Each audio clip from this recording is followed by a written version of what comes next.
Улица ханов Кирея и Жанибека – одна из знаковых улиц левобережья столицы.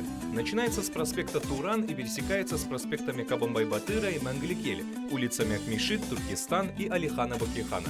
Заканчивается на пересечении с улицей Мугалжар. Ее протяженность 5865 метров.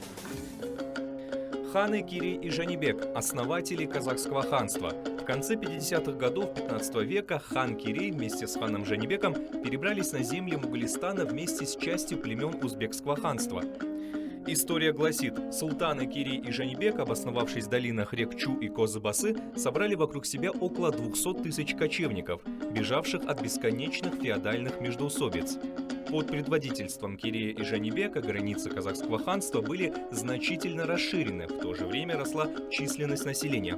Ханство, образованное Киреем и Жанибеком, стало первоначальной формой казахской государственности.